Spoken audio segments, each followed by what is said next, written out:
Hi everybody, we're back today for 4 more letters. So I just wanted to real quick hop on here and remind everyone that we need to be using the pads of our fingers for that manipulation. We're not using all of our fingers or our wrist. We're supposed to just be using the pads or points of those fingers to move that pencil around in every direction, okay? Have a great day. All right, everybody, we're going to start with the letter D, so follow along. We're going to start on the top line for our capital letter D, and we're going to draw a straight line down, stopping at that bottom line. Then we're going to bring our pencil back up to the top where we started, and we're going to make one big rounded edge back down to the bottom line. So let's try again. Let's write it with me this time. So we're going to start at the top, work our way down to the bottom, and stop on that line. Then we're going to go back up where we started, make a big curve down. There's our capital letter D. Now let's do our lowercase letter d. We're going to, again, start at the top, draw a straight line down, and then this one is similar to the B, just in the opposite direction.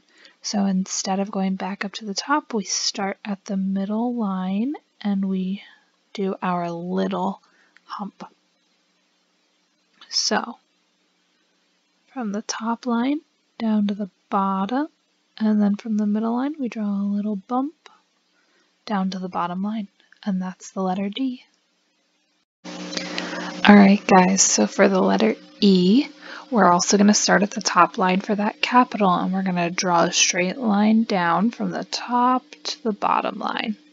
Then we're going to just do lines straight across at the top, middle, and bottom line. So I'm going to go back to where I started and put a line across the top, move down, a line across the middle. Oftentimes that line is a little bit shorter, and then I'm also going to go all the way down to the bottom and do a line across the bottom.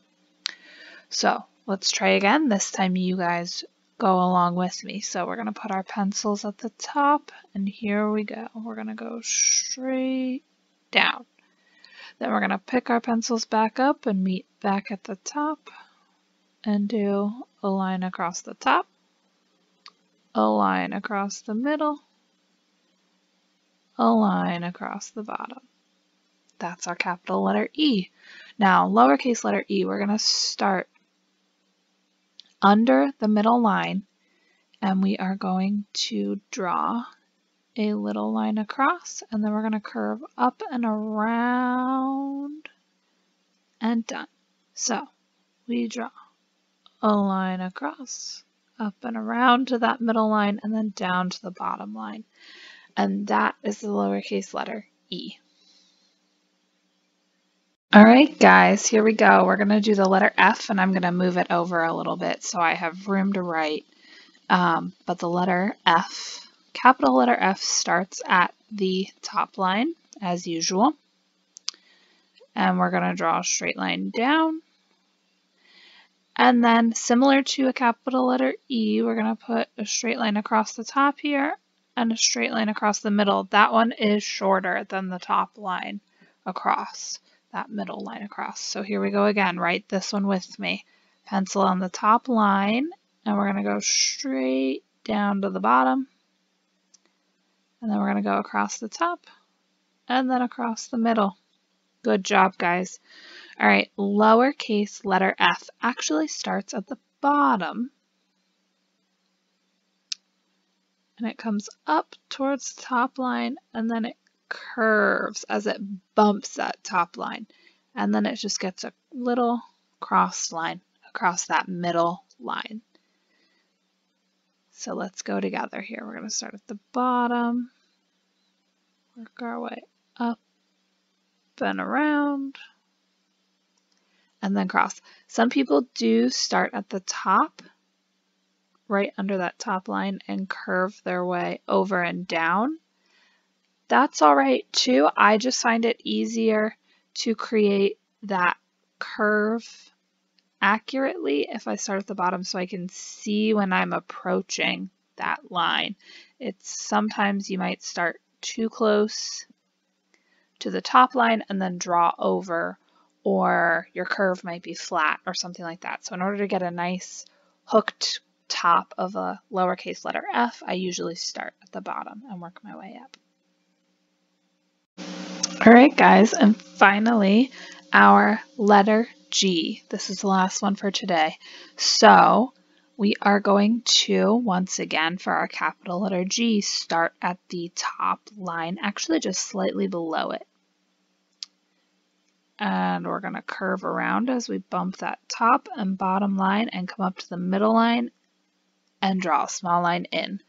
You'll have to forgive all the little wiggles in my lines. I am drawing on my computer screen, and so there's absolutely no resistance like there would be with pencil and paper, which makes my lines a little bit wobbly. So again, let's go together. We're going to start right under that top line.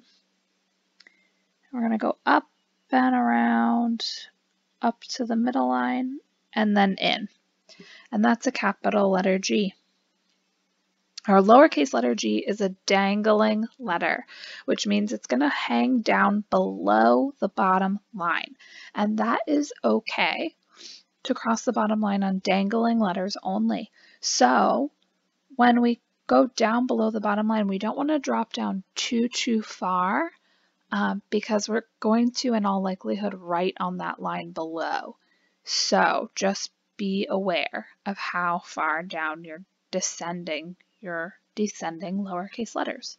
So a lowercase letter G starts right under the middle line and it goes around and meets back where it started, and then it comes down and hooks. Again, I apologize for all the wiggles in the line. These would normally look pretty straight on paper. So we go right under that middle line. We loop around, come back to where we started, descend down, and hook. Okay? And then if I was writing under here, like say I was going to write my name, right? Teacher K. I would hopefully have letters that wouldn't get in the way, like that. But if they did, I would just strategically place them around the descending letters, so that's not an issue. All right, guys, and that is all of our letters for today. Thanks for joining me. That's all, everybody. Thanks so much for watching, and I'll see you tomorrow. Bye.